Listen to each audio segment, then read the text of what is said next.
지금으로부터 교양반 첫 시간을 강의하겠습니다. 교양반 교재로서 여러 가지가 있겠지만은 그렇게 맞닥은 것이 마땅 없어서 졸저 삼화표월지 일명 불교로 가는 길이라 하는 책을 놓고서 이야기를 해 나갈 터이니 수강자 여러분들께서도 책을 펴놓고 대조하시면서 부담 없이 들어주시기를 바라겠습니다. 먼저 교재를 펴시다. 22페이지부터가 되겠습니다.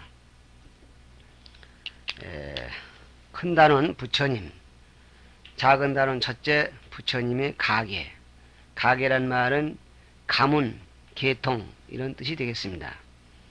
거기 표출에 천지 개벽 그랬어요. 천지가 처음 열리는 과정 이랬습니다.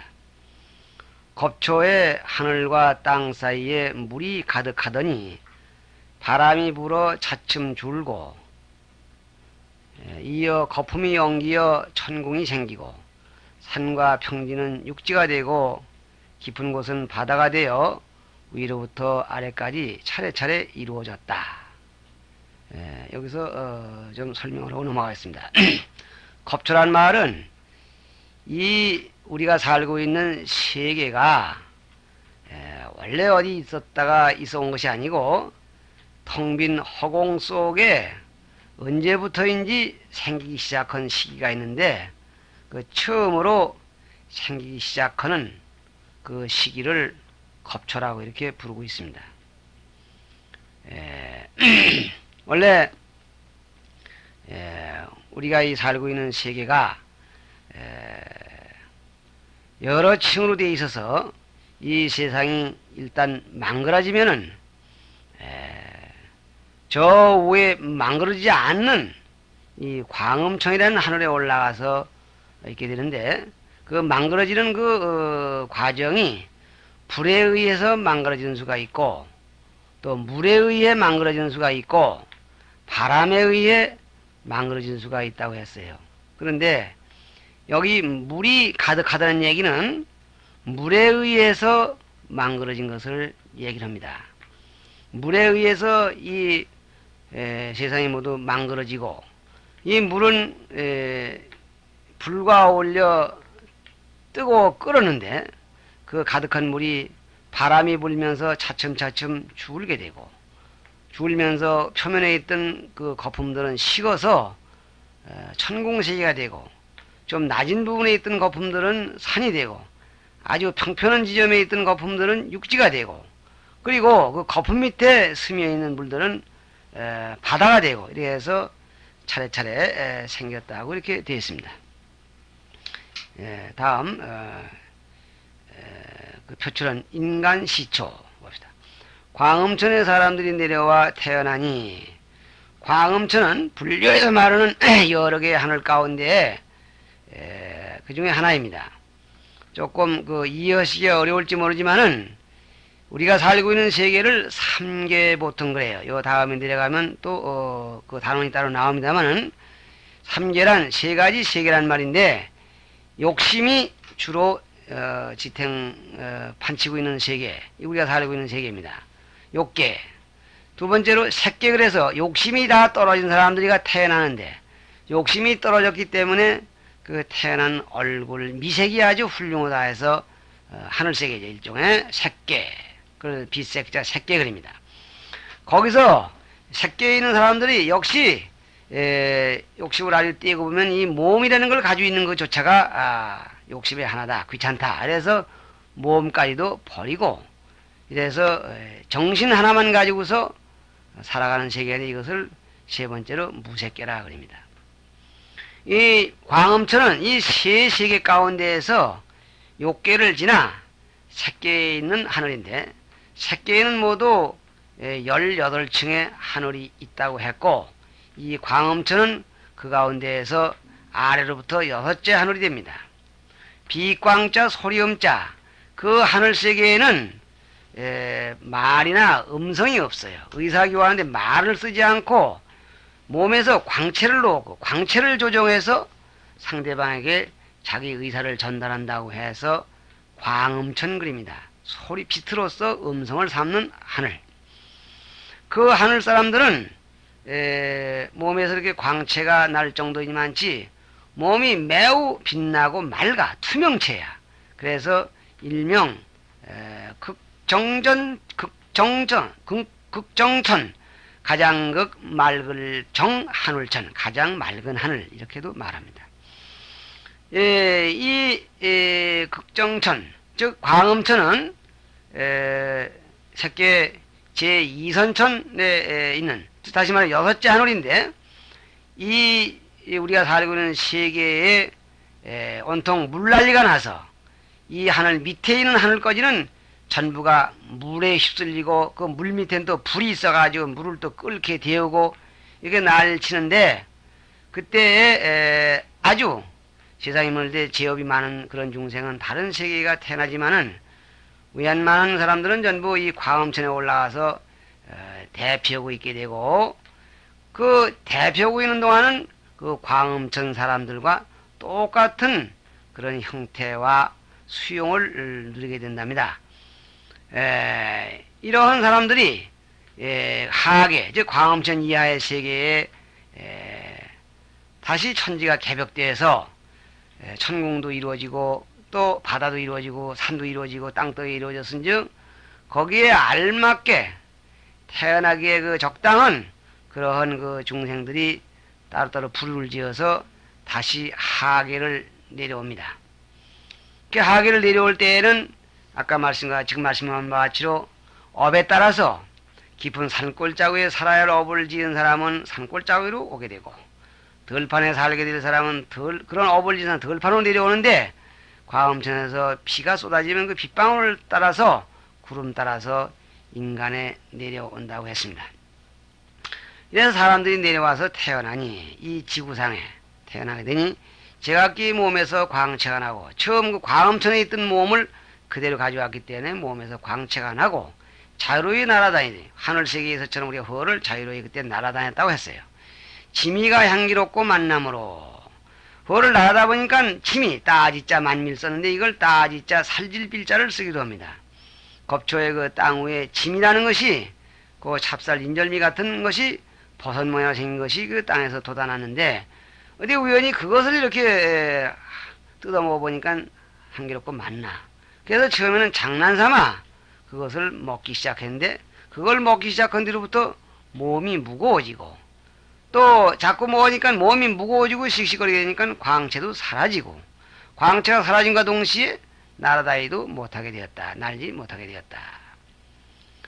이 광채가 없게 되니까 도저히 어두워서 살 수가 없어서 밝음을 갈구하는 그 염원 때문에 해와 달이 비로소 생겨 낮과 밤이 나뉘고 해가 있고 달이 있으니 낮과 밤이 나뉘게 됐고 또 먹기를 탐내었으므로 그 지비가 맛을 자꾸자꾸 먹으려고 하기 때문에 지미가 없어집니다.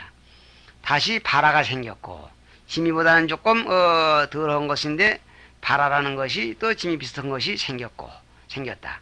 바라가 없어진 데는 찹쌀이 생겼는데 길이가 4치 반이었고 4치 반이면 한 치가 한 뼘 정도 되는 걸로 되어 있는데 저 찹쌀 알개 하나가 4치 반 정도라면 4뼘에 되는 그런 쌀이 열립니다. 아침에 배면 저녁에 다시 돋는 그러한 좋고 요즘 생각하면은 대단히 신기하고 좋은 것이었고 그때 상황으로 봐서 지미에 되면 대단히 거칠고 아주 좋지 않은 것이었습니다. 이런 쌀을 먹은 까닭으로 남자와 여자의 모습이 나뉘었고 남자와 여자의 모습이 나뉜다는 자꾸 이 유기질을 먹으니까 먹고는 뭐인가 배설을 해야 돼. 그러니까 배설을 해야 될 그런 기관이 생겨야 되고 그게 생기다 보니 남자 여자의 모습이 돋아났다. 나중에는 탐내어 모았기 때문에 탐내어 모아 남들이 가져갈까봐 더 가져가려고 하고 또 미리 갖다 놓고 저축해놓고 먹으려고 이렇게 해서 때문에 비면 다시 돋지 않았다. 전에는 찹쌀이 자기 먹을 만치만 비면은 또 비고 나면 또 나왔는데 비워다 자꾸 집에다 놓고 자꾸 그냥 뿌리까지 뽑으려고 덤비고 오니까 그 찹쌀조차 또 나오지 않게 되었다. 끝에 표제 끝내는 서로 훔치고 빼앗았는데 갖다 두고 먹으려고 하니까 그것이 욕심이 발동해서 훔치고 빼서 자기는 비어다 먹으려고 가보니까 없어. 다른 사람이 갖다 놓은 게 많아. 그래서 빼앗았는데 아무도 중재할 리가 없으므로 대중이 공론하여 지혜로운 자 삼마다를 세우니 그 당시에 제일 지혜로웠던 삼마다라는 사람을 선출해서 이 싸움을 좀 중재해달라고 이렇게 세웠다 그랬어요. 평등왕으로서 평등한 왕으로서 삼마다는 개인의 이름인 동시에 일명 평등한 왕근이며 불교경전에서 평등한 왕근은 존칭을 삼마다라고 말하는 것도 이 때문입니다. 평등한 왕으로서 선한 자에게 상을 주고 악한 자에게 벌을 주매 대중이 따르고 그를 먹여 살렸다. 대중들이 그에게 순종을 합니다. 다시 말하면 민중이 필요에 의해서 추대한 그 군주는 민중을 사랑하고 민중은 그를 따르고 따르는 동시에 민중은 그의 생활을 보장해주고 이것이 바로 불교에서 보는 왕의 관인데 다시 말하면 통치관인데 통치관은 이와 같이 민주적인 그러한 관념에 의해서 발상이 되었다고 이렇게 얘기하고 있습니다. 거기 줄을 끄고 조그만 글씨를 쓴 것은 석가보 이 말씀이 있는 그 원전을 소개한 것입니다. 그러니까 3페이지가 되죠. 23페이지 위에서 셋째 줄 그 표제 구담시의 유래를 했어요. 구담시는 부처님의 성입니다. 고타마. 이 평등왕의 자손이 대를 이어 33세의 선사왕에 이르렀는데 이 평등왕의 자손이 33대전이다. 33대를 지나서 선사왕이라는 왕에 이르는데 나중에 전륜성왕의 지위에 올라 전륜성왕은 인도에서 생각하던 상징적인 아주 이상적인 왕입니다. 그 넓은 천지에 나라가 너무너무 자질구레한 게 많아서 계속 투쟁이 끝나지 않았었는데 그 사람들이 생각하기를 전륜왕이라는 왕이 나오면은 그 많은 자질구레한 나라를 전부 통일하고 하나로 만들어서 선정을 베풀 것이라고 이렇게 막연히 믿었던 것입니다. 그런데 이 선사왕이 그런 전륜성왕이 되었습니다. 네 천하, 동쪽에도 한 천하가 있고 남쪽, 북쪽에는 네 천하를 통일했고 그 뒤로 곧장 사자협왕에 이르렀는데 무릇 131만 56왕이었다. 여기서 지금 선사왕으로부터 사자협왕까지 오는 동안에 대가 왕이 몇 번 가졌냐면 131만 56왕이라는 이런 많은 대를 거쳐서 사자왕 협왕에게 이릅니다. 표제 두 번째 부처님의 가계, 부처님의 그 직접 가문입니다.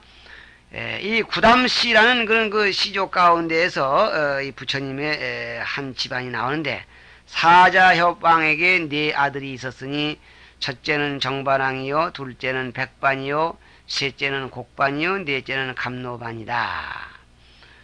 이 전부 네 아들은 전부가 왕입니다. 사자협왕이 천하를 그 통일했는데 그 통일한 천하에서 이 네 아드님에게 한 부분씩을 놔줘서 정반왕, 곡반왕 이렇게 왕 이름을 붙이게 됩니다. 큰아드님인 정반왕에 두 아들이 있었으니 하나는 시달타요, 하나는 난타이다. 시달타는 여러분들이 귀에 익은 말씀인데 석가모니 부처님이 출가하시기 전에 왕궁에서 불리우던 이름입니다. 시달타, 모든 일이 뜻대로 이루어진다. 그런 뜻을 가지고 있는 말이죠. 시달타. 하나는 난타, 부처님의 동생, 이복 동생입니다. 또 백반왕에 두 아들이 있었으니 하나는 제사요, 또 하나는 난제가이며 곡반왕에도 두 아들이 있었으니 하나는 아니루타요, 또 하나는 발제리가이다. 감노반왕에게도 두 아들이 있었으니 하나는 아난타. 아난타 여러분이 또 귀에 익숙하시죠. 부처님을 늘 따라다니면서 부처님의 경전을 다 서술하신 그런 분입니다. 또 하나는 제바달타. 제바달타 역시 기억에 남은 분이 많을 겁니다. 부처님의 그 높으신 그 교단 덕망을 흠모해서 부처님을 해치려고 마음먹었던 사람이죠. 부처님의 이게 시달타에게는 애아들이 있었으니 나후라이다. 이게 부처님의 아드님. 이것은 기세 인본경에 나오는데 이것이 그 당시 부처님 당시 태어났을 전후에서 가계입니다. 그 부처님을 보통 구담시라고 하는 이는 별로 적고 이 구담시는 고타마인데 고타마 이 구담시라고는 이제 꼭 우리가 보통 생각할 때 부처님의 성이 뭐냐 그러면 석가 그럽니다. 그러면 성씨의 유래 부처님이 가지고 있는 그 석가라는 성씨의 유래 왜 석가라는 말이 붙었느냐 그 얘기입니다. 옛날에 어떤 왕이 보위를 아우에게 이양하고 고담하죠. 저기서 말하는 구담이라는 바라문을 찾아가서 도를 배우려 하니 그 구담 바라문이 말하기를 왕의 옷을 벗어버리고 나의 옷과 같이 입을 것이며 성은 구담이라 하라 하니 이로 인하여 작은 구담이라 부르게 되었다. 다시 말하면 보위를 이양하고 이 구담을 찾아간 그 왕은 작은 구담, 스승인 원구담을 큰 구담 이렇게 부르게 되었다 그런 얘기예요. 그 작은 구담이 깊은 산에 들어가서 복색을 달리하고 저 구담의 복색을 있으니 아무도 아는 이가 없었다. 감자원에 정사를 지었는데 감자라는 말은 요새 사탕수수밭 같은 그런 정도입니다. 거기에 정사를 세우는데 정사는 조용한 집 또는 절 그런 뜻이에요. 조용하게 그 조그만 절을 세웠는데 도적들이 와서 맨 마지막 줄 그 굴택 24페이지 넘어갑니다. 굴택을 빼앗기고 즉 도둑놈이 와서 그 이 정사를 뺏고 이 말이죠. 도적의 법에 따라 그의 몸이 꿰어달려 표식이 되니 땅 위에 피가 낭자했다. 이걸 바꿔 말하면 도적놈들이 와서 그 정사를 빼앗고 이 작은 구담을 그냥 그 꿰어달아서 높이 매달아서 여기서 내가 한 건 했다. 이 도둑들이 이렇게 표시하면 그 도둑떼들이 모여온다 그런 얘기죠. 그 사람이 거꾸로 매달았으니 땅에 피가 흐르고 이게 낭자했다 이 말입니다. 24페이지 셋째 줄 이때 큰 구담이 천안으로서 하늘천 눈안이죠. 천안이라는 말은 우리 보통 사람의 눈으로는 볼 수가 없는 그런 그 초인간적인 시력을 가진 눈을 천안 그립니다. 이 천안으로서 멀리 있다가 이런 광경을 보고 신통이라는 말은 이거 역시 초인간적인 그런 그 역량인데 신통은 초인간적인 운동력입니다. 우리가 지금 하루에 100리를 꼬박하게 갈 수가 없다는 것이 보통이라면 이 신통력으로서 간다면 하루에 수마리를 잠깐 사이에 갈 수가 있고 물도 날아갈 수가 있고 하늘도 날아다닐 수가 있고 그런 그 신통입니다. 신통으로 날아와서 말하기를 내 제자야 무슨 죄가 있어서 이토록 혹심한 고통을 받느냐 하고는 흙 속에 피를 걷어 진흙에 섞고 땅 덩어리를 만들어 가지고 정사로 돌아와서 그 도둑에 뺏겨온 정사로 돌아와서 왼쪽의 피는 왼쪽 그릇에 담고 오른쪽 피는 오른쪽 그릇에 담은 뒤에 이렇게 축원하였다. 이 도사 이건 큰 구담 자신이죠. 이 도사의 정성이 지극하다면 피가 다시 사람으로 되게 하소서. 그러니까 이 그릇에 담아놓은 피가 도로 사람이 되어 나오소서. 이렇게 축원했더니 그 뒤로 10달 만에 그 그릇 속에 담겨있던 피에서 10달 만에 왼쪽의 것은 남자가 되고 오른쪽 것은 여자가 되니 이들의 성도 구담이라 하였다. 이것이 바로 이 석가모니 부처님의 원그 성이 구담인데 원래는 작은 구담이 죽은 그 자리에서 피를 걷어가지고 사람이 재생되는 건데 그들의 성을 그냥 구담 그래서 그래서 석가모니 부처님의 예조상이 그렇게 해서 이제 출생한 분들이다. 그래서 이제 피자국에서 나온 남자 여자가 이게 구담족 한 종족의 시초가 된다 그런 말입니다. 그 다음에 24페이지에 표제 석가씨의 유래. 그 석가모니라는 그 석가씨는 왜 생겼냐? 또 의마왕에게 의마왕은 감자왕이라고도 합니다. 의마왕은 일명 감자왕이 일명이라 감자왕을 이걸 좀 이 본명 감자왕을 부를 때 본명을 부르면 의마왕 그립니다. 이 의마왕 감자왕은 누구냐? 이 지금 이 석가시 이렇게 지금 그 작은 구담의 피자국에서 나온 두 남녀의 후손들이 구담 종족인데 그 후에 그 구담 종족 가운데 이 근자에 와서 감자왕이라고 감자원에다가 집을 짓고 감자를 즐겨 먹었다. 사탕수를 즐겨 먹고 그랬다 해서 그 왕이 별명 겸 이름이 감자왕이 되는데 그 왕의 본명이 의마왕이에요. 의마에게 네 찾아 있었는데 설산으로 쫓겨난 지 몇 해 되지 않아. 왜 설산으로 쫓겨나냐면 의마왕이 상처를 하고 후치 마나님을 얻었는데도 후치에 또 아들이 또 생겼어. 근데 마나님이 자꾸 이 전신아들인 네 아들을 자꾸 미워하고 죽이려고 그래. 그래서 네 아들이 아버지 밑에 살려고 견디다 못해 결국은 네 아들이 조용히 물러갑니다. 왜 물러가냐면 그냥 여기 있다가는 그냥 여기 눌러 있다가는 아버지 또는 계모가 본의 아니게 자기들을 죽이고 그럼으로써 어머니 아버지를 살인자를 만들 수가 없다. 이런 생각에서 설산 즉 히말라야 산으로 도망을 갑니다. 난 이제 몇 해 되지 않아 덕화에 귀순한 이가 저자 같아서 강한 나라가 되니 네 아들이 아버지의 그런 그 제과의 구렁텅이를 없애주기 위해서 어디로 슬쩍 빠져나가서 설산에 가서 자리를 개척하고 그리고 국토를 열었는데 얼마 안 돼서 강한 나라가 됐어요. 그래서 이 의마왕의 본나라 이상으로 강한 나라가 됐고 이 사람들이 오고 가는 편에 의마왕도 그런 사실을 전해 들었습니다. 그래서 의마왕이 단목하기를 이런 소식을 전해 듣고 아들들이 어딜 갔겠나 하고 궁금했던 차에 그 소식을 듣자 의마왕이 탄복을 합니다. 아주 좋아하고 감탄하기를 이야말로 석가로구나. 이 우리 전신아들 네 아들들이야말로 석가로구나 이렇게 칭찬을 했답니다. 이 석가라는 말은 석가는 번역하면 능인, 능을 능자 어지린자, 능인은 매우 착하다. 능인은 착하다는 뜻으로서 그들의 성씨가 되었다 합니다. 원 구담씨 가운데에서 구담씨 가운데에 의마왕이라는 왕의 전신아들 네 분이 하도 슬기롭게 아버지를 죄악의 구대에 들어가지 않게 빠져나가고 또 나아가서는 또 이 황무지를 개척해 슬기롭게 왕국을 건설해서 강대국이 됐고 그래 아버지로서는 참으로 한심하게 그냥 나가는 그런 아주 대단히 그 반가운 일로서 대단히 장한 일이다. 능인 매우 착하도다. 이렇게 칭찬하게 됐고 그 칭찬함으로써 네 아들은 그날부터 석가족 다시 말하면은 이 구담씨 가운데에서 석가족이라는 그런 그 종족이 새로 생겼다. 그들의 성씨가 되었다. 그랬어요. 석가보. 그래서 이건 뭔 얘기냐면 구담이라는 성에서 구담이라는 성 속에 이 석가씨라는 그런 그 부파가 다시 한번 생긴다는 얘기입니다.